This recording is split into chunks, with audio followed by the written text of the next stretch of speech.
sun set on Earth, casting long shadows over the towering cities as the world's leaders gathered in secret. The atmosphere was tense, and the air felt heavy with uncertainty. Earth was on the brink of a crisis, and everyone knew it. An alien fleet, far larger and more powerful than anything humanity had ever encountered, was heading straight for Earth. They had no idea why the aliens were coming or what their intentions were. All they knew was that this was not just any invasion, was the last chance for survival. The leaders of Earth had one hope, one powerful weapon, the Ninth Fleet. The fleet was humanity's strongest military force, a symbol of their unity and strength.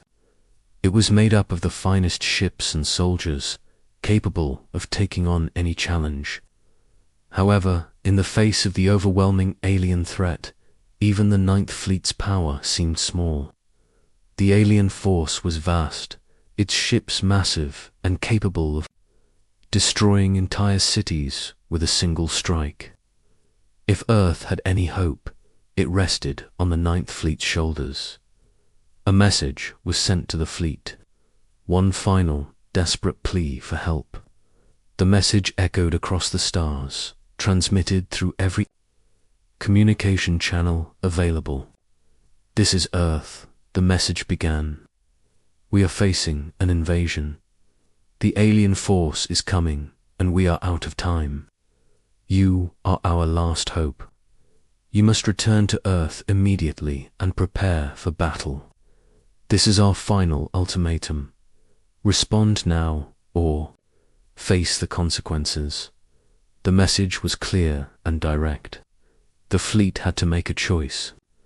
They could either return to Earth and join the defense, or they could ignore the call, leaving Earth to face the wrath of the alien invaders alone. There was no middle ground. The fate of humanity depended on the Ninth Fleet's response. As the message was broadcast, the leaders of Earth anxiously waited for a reply. They knew that time was running out. The alien fleet was already in the outer reaches of the solar system, closing in fast. There was no time to waste. Yet, as the minutes turned to hours, there was no response from the Ninth Fleet. No sign of their ships, no communication, nothing. The silence was deafening. The leaders gathered again, confusion and fear creeping into their voices. "Why haven't they responded?" one leader asked. "This doesn't make sense. The Ninth Fleet has never failed us before." There was no answer. The silence was unnerving, a deep and hollow feeling that gnawed at their confidence. The fate of Earth seemed to be slipping further and further out of their control. The people of Earth were unaware of the situation unfolding behind the scenes. News of the invasion had spread quickly, and panic began to spread among the masses. Cities started to prepare for the worst. Shelters were built, food and supplies were stocked, and people started to say their goodbyes. Some believed that the Ninth Fleet would save them, that the fleet would return at the last moment and push back the alien invaders. Others, however, had begun to lose hope. The silence from the fleet was too ominous to ignore. Days passed, and still there was no word from the Ninth Fleet. The world was in chaos. People grew more and more desperate, questioning whether they could survive without their greatest defenders. Earth's leaders were under pressure to make a decision, but without the Ninth Fleet there was no clear path forward. What could they do against an enemy so powerful? The alien ships were nearing Earth's atmosphere, and their arrival seemed inevitable. Meanwhile, in the command centers of the Ninth Fleet, far out in the cold darkness of space, a very different reality was unfolding. The fleet's ships had been silent for days, and there were no responses to the calls from Earth. What had happened? Why hadn't the fleet responded? Inside one of the flagship's command rooms, the fleet's admiral stared at the screen in disbelief. The orders from Earth had been received, but something was terribly wrong. The fleet's communication systems were down. The ship's navigational systems had been tampered with. A strange force, something beyond their understanding, had disabled their ships. They were stranded, unable to return to Earth or defend themselves. The Admiral tried to make sense of the situation. "It doesn't make sense," he muttered. "We're in deep space. There should be nothing that could interfere with our systems." But the reality was clear. Something had happened to the Ninth Fleet. They were in no condition to fight, and there was no way to warn Earth. Back on Earth, as the alien fleet drew closer, the leaders were beginning to lose hope.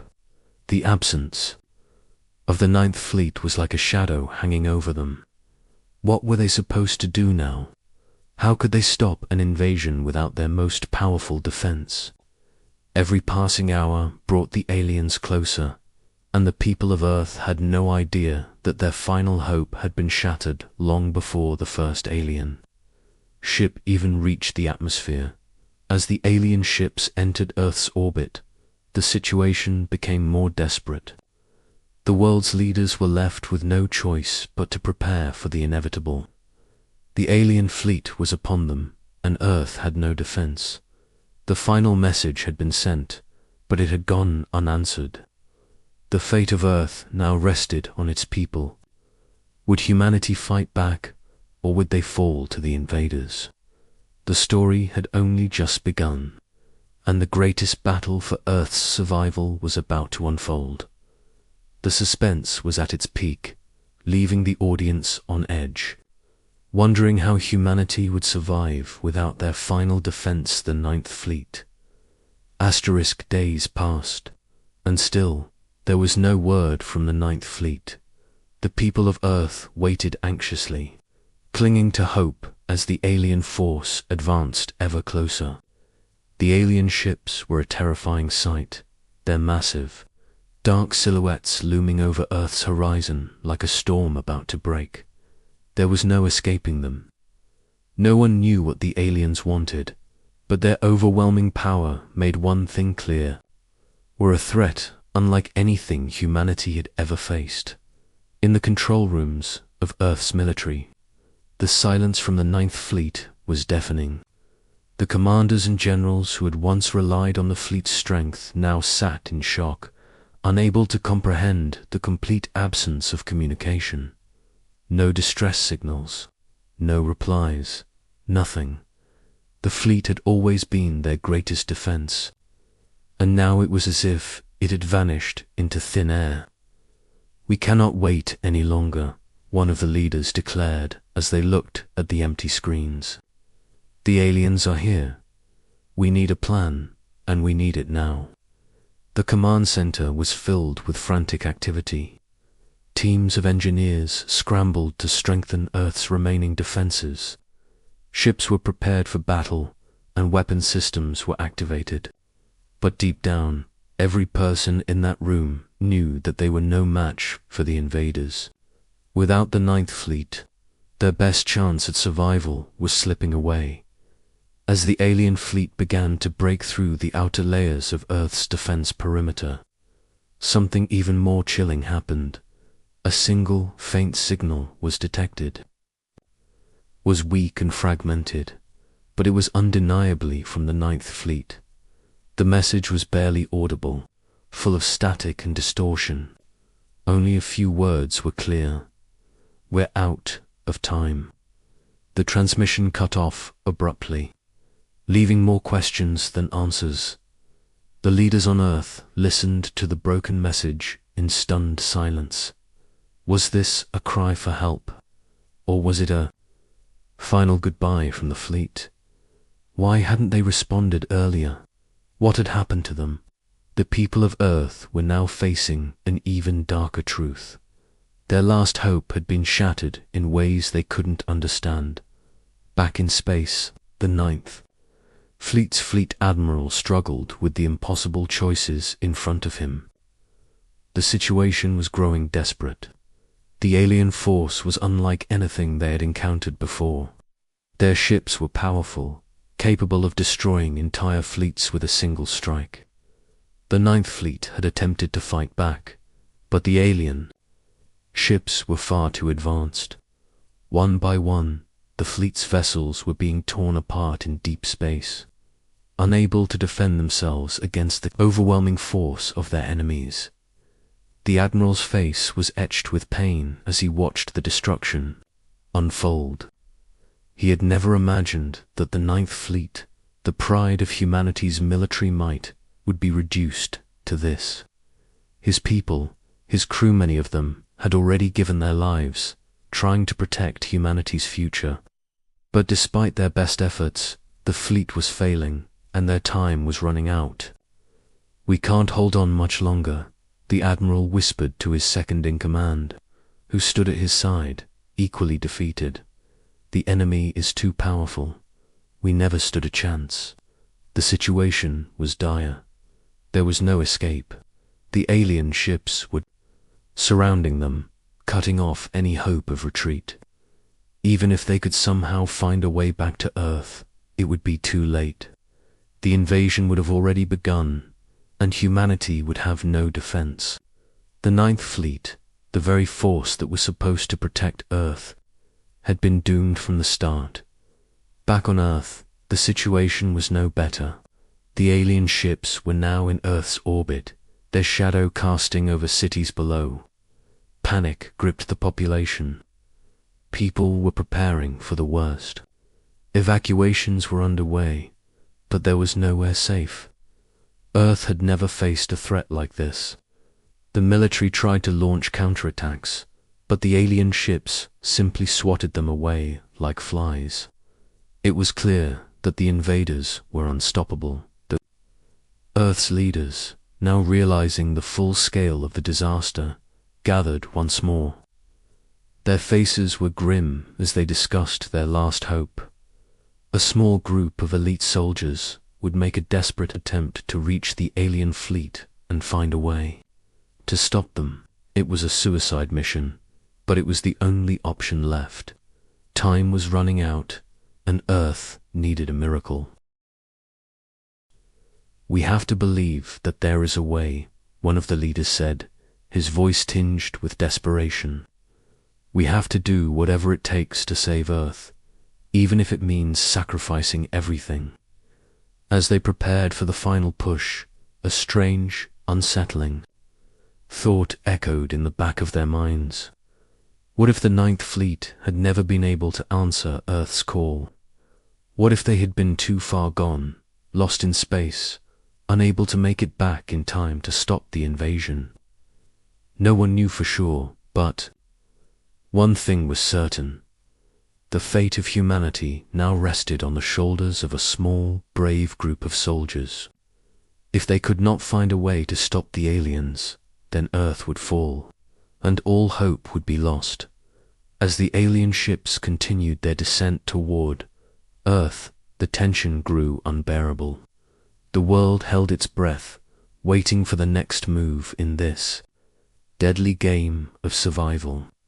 Would humanity find a way to fight back, or was it already too late? The darkness of space seemed endless, but in the depths of Earth's atmosphere, the situation was far from calm.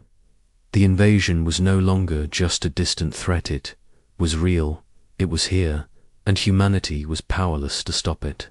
As the alien ships hovered ominously over Earth's cities, the final remnants of Earth's defenses scrambled to respond.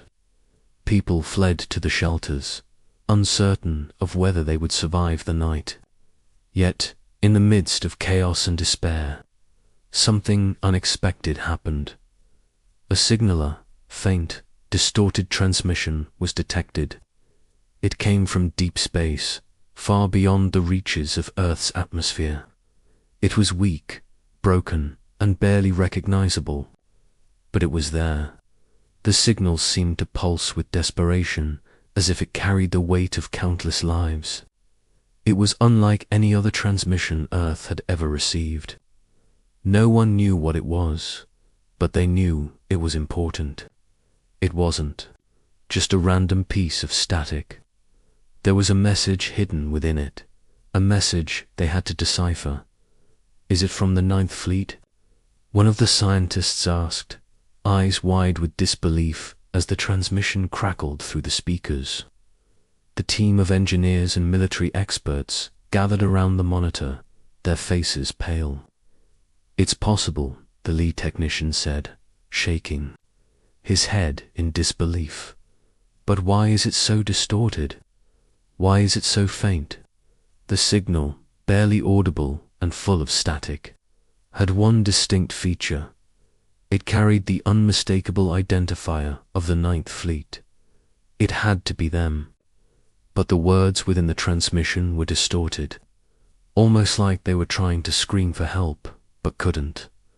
The message was fragmented, but the team pieced it together, word by word. We single quotes re ... day ... to ... strong. The transmission cut out again. The technicians tried desperately to restore the signal, but it was too weak. It was clear that the fleet was in serious trouble, but the full truth of what had happened was still unclear. Back on Earth, as the transmission flickered on the screen, the leaders exchanged worried glances. This is it, one of the generals said. The fleet is still out there, but they're not responding the way they should. We need to find out what happened to them. Desperation was now beginning to creep into their voices. Earth had no way of knowing the full story. Were the fleet's ships being destroyed? Was there a chance for them to return? The silence from the fleet had already sent the people of Earth into a panic. Now, the faint signal only deepened the mystery. The team worked tirelessly, trying to improve the clarity of the message, but the static remained unyielding. Meanwhile, high above, in the reaches of space, the Admiral of the Ninth Fleet sat in his damaged flagship, staring out at the alien ships that surrounded them. The once proud fleet, the shining hope of humanity's defense, was now reduced to a handful of battered ships. They had been blindsided by an overwhelming force, one that seemed to anticipate their every move.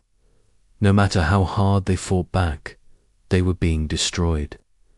The aliens were not just attacking, they were dissecting the fleet, learning from every move they made, and adapting. The Admiral's heart sank with the realization that they were losing and fast. "We can't hold out much longer," the Admiral muttered, his voice breaking. He turned to his second-in-command, who stood silently beside him, the weight of their situation bearing down on both of them. "If we don't find a way to fight back, Earth is lost." The second-in-command, a woman known for her calm in the face of danger, nodded gravely. "We need to make contact with Earth again, no matter the cost. They need to know what's happening out here." But the communication systems, crippled by the alien forces, were barely functional. They could not send a full message back to Earth, not yet, at least. And every attempt to reach Earth was met with failure. The fleet was essentially cut off. The Admiral's voice was barely a whisper as he spoke again, almost as if speaking to himself. "I hope they can hear us. I hope they can understand." Back on Earth, the scientists were working tirelessly to decode the signal. They knew the clock was ticking, and the alien ships were closing in. "This could be our last chance," the lead technician said. "If we can get a clear signal, we might be able to warn Earth's leaders, guide them on how to launch a counterattack. But we need more time." But time was something they no longer had. The aliens were almost within firing range, and the very existence of Earth was at stake.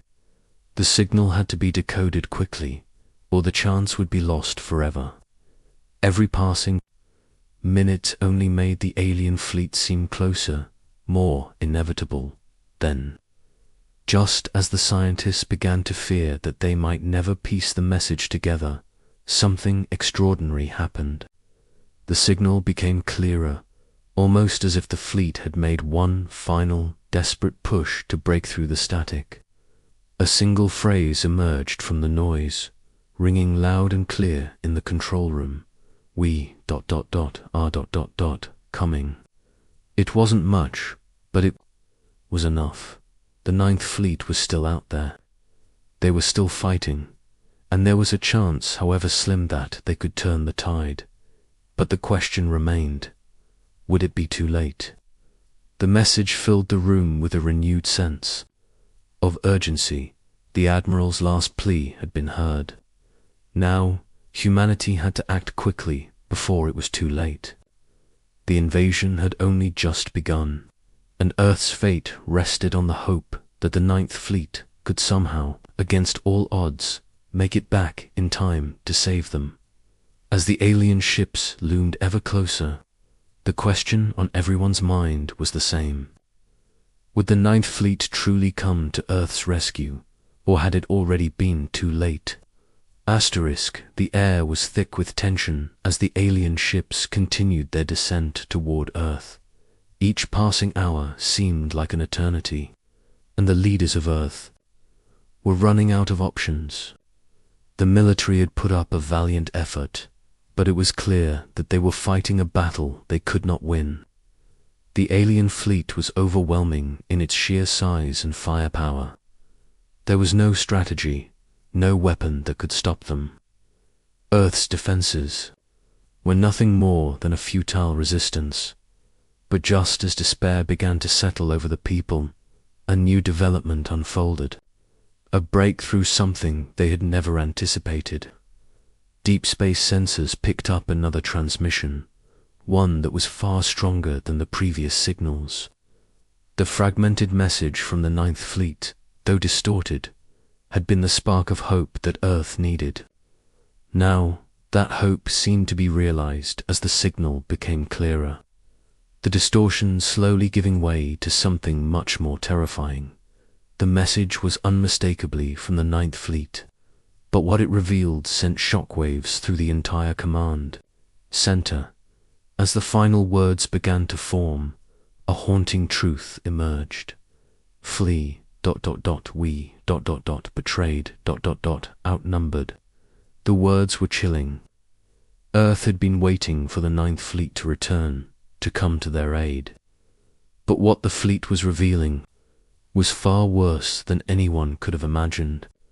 The fleet was no longer capable of saving Earth. It was now clear that the Ninth Fleet had been utterly defeated. The alien force that humanity had underestimated was not only vast, but they were strategically superior. The Ninth Fleet had tried to fight back, but they had been overwhelmed, betrayed by a faction within their own ranks that had sabotaged their mission from the start. The room fell silent. The message continued to pulse through the communication channels, each word hanging in the air like a death sentence. The Ninth Fleet had never stood a chance. The truth was more painful than anyone could have imagined. Not only had the fleet failed to return in time, but they had been betrayed by their own. A mutiny within the ranks had allowed the alien forces to infiltrate their systems, disabling their ships from within, preventing them from responding to Earth's calls. It was then that a hidden piece of information surfaced, hidden deep within. The message, the fleet's destruction, had been orchestrated by someone far more dangerous than they, had anticipated an alien ally. The aliens had infiltrated the fleet before it even left the solar system. They had been manipulating the fleet from within, slowly turning them into pawns in a much larger game. The fleet had never been fully under Earth's control. The news spread like wildfire. The Ninth Fleet, Earth's greatest hope, had been betrayed and destroyed from the inside. The alien force had known their every move, anticipated their every strategy. The Ninth Fleet had been doomed from the very start. Meanwhile, aboard the remnants of the fleet, the Admiral and his crew were coming to terms with the catastrophic failure. The truth had come too late. There was no way back now. Their ships were in ruins, scattered across the void of space. The crew, battered and broken, had given their all, but it wasn't enough. The betrayal had ensured that the fleet would never reach Earth in time to defend it. They were beyond saving. In the last moments of the Admiral's transmission, he addressed the people of Earth with a final message, one filled with regret, but also a sense of desperate hope. Earth, we failed you, but the fight is not over. If you still have a chance, unite. There is power in unity. Stand together, and you may yet defeat them. The signal abruptly cut off, leaving Earth in an unsettling silence. The last hope that humanity had clung to had been extinguished. But something strange lingered in the air, a glimmer of resolve. The Ninth Fleet had fallen, but the battle was far from over. Now Earth had to stand on its own. The truth was now clear. Earth had no defense, no fleet to call upon. Humanity had to face the alien threat with what little they had left: human ingenuity, courage, and determination. The alien invaders, no longer just an unknown threat, were now the enemy, and Earth had no choice but to fight back, using every last resource at their disposal. The real war was only beginning. Earth had to rally its remaining forces, build new weapons, and prepare for an all-out battle to protect everything they had left. The aliens were not going to stop. They had won the first round, but humanity was not going down without a fight. The truth of the Ninth Fleet's fall was painful, but it also sparked a renewed sense of unity. The fate of Earth now lay in the hands of those who were still willing to fight. As the alien ships descended, preparing for the final blow, humanity would rise desperate, united, and ready to face the most dangerous enemy they had ever known. Would they survive, or would they fall to the invaders who had already broken their greatest defense? The next phase of Earth's survival had just begun, and the outcome was uncertain. The fate of humanity rested on a fragile thread, and this time there was no backup. Only the people of Earth could determine whether they would live or die. The skies above Earth grew darker by the minute. The alien ships, vast and imposing, hovered ominously in Earth's orbit, their weapons ready to fire. It felt as if the very air was suffocating, the world holding its breath, waiting for the inevitable. Earth had no fleet, no defense, and no backup. The Ninth Fleet was gone, destroyed not just by an alien force, but by betrayal from within. Yet in the darkest moments of despair, humanity's true strength began to surface. The leaders of Earth, having processed the devastating truth about the fleet's betrayal, knew there was no turning back. The enemy was here, and if Earth was to survive, it would have to fight with everything it had left. With no military force capable of challenging the alien armada, the leaders turned to their people. They made an urgent plea, broadcast across every channel. This is not the end. It is a new beginning. We may be standing on the edge of oblivion, but we are not without hope. Earth has survived worse, and we will survive this. Together, we fight.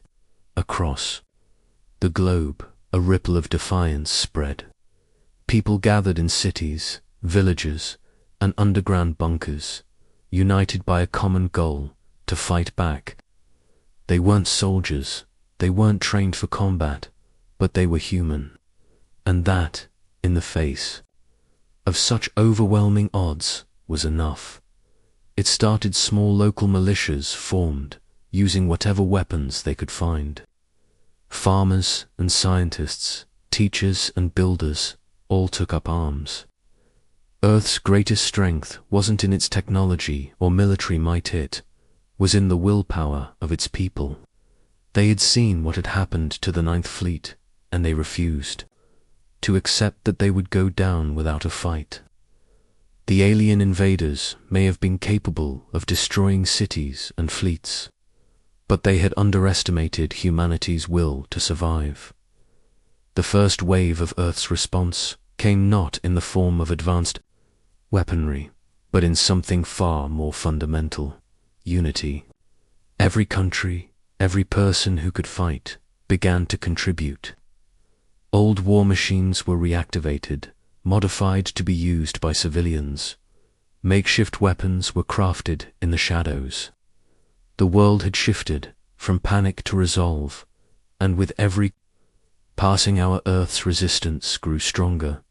Meanwhile, deep in space, the alien fleet had completed its final approach. The invaders were ready to strike, and the time had come for the final invasion. They had studied humanity, calculated its weaknesses, and were confident of their victory. Earth was a mere step in their galactic conquest. But what the aliens had failed to account for was the indomitable spirit of humanity. A small fleet of Earth's remaining ships, hastily patched together, launched toward the alien armada. It wasn't much, just a few dozen vessels, but each one was packed with courage. The crew was made up of scientists, engineers, and civilians who had volunteered for the mission. They knew they were walking into certain death, but they also knew that this was their only chance to create a distraction, to buy time for Earth's forces on the ground to prepare.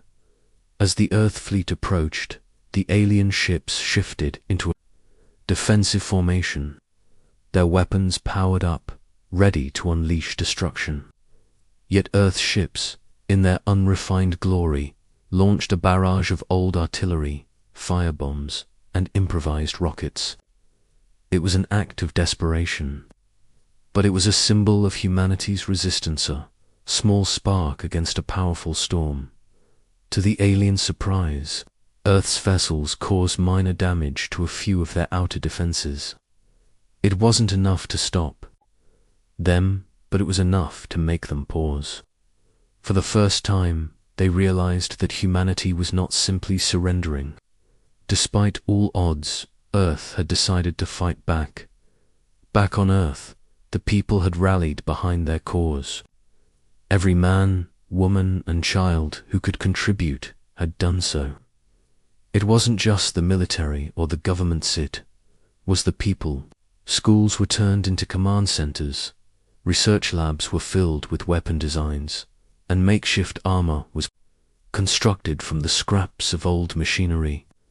It wasn't elegant or advanced, but it was enough to hold the line, just long enough to make the aliens realize they were fighting something far stronger than they anticipated. The alien forces, who had expected an easy conquest, now found themselves facing a resistance they had never prepared for. It wasn't the fleet or advanced technology that stood in their way, it was the sheer will of Earth's people. And that made all the difference. As the final battle raged on, Earth's soldiers no longer just trained military units, but every person who had taken up arms began to push back against the aliens. The ground forces fought with everything they had, and the alien fleet, once so certain of their victory, found themselves forced to retreat. They had underestimated the resilience of humanity. They had thought Earth would crumble under pressure, that they could crush the planet with ease. Instead, they were met with the determination and unity of a species that refused to die. The final moments of the battle were chaotic. Earth's forces, though vastly outnumbered and outgunned, had learned to fight smarter. They used the aliens' own tactics against them, trapping their ships in Earth's gravity well, disabling them with makeshift weapons and sabotage. Humanity's greatest weapon was not in their military might, but in their ability to adapt, to fight even when victory seemed impossible. The aliens, once so confident in their victory, were now reeling. As the last alien ship fell from the sky, humanity stood victorious, broken but alive. The invasion was over. Earth had won, not because they had the greatest fleet, but because they had something far more powerful, the will to fight for their survival. And in the end, that made all the difference. Humanity's last stand had turned into a victory, and as the dust settled, Earth began to rebuild. The world had been tested to its limits, but it had emerged stronger than ever.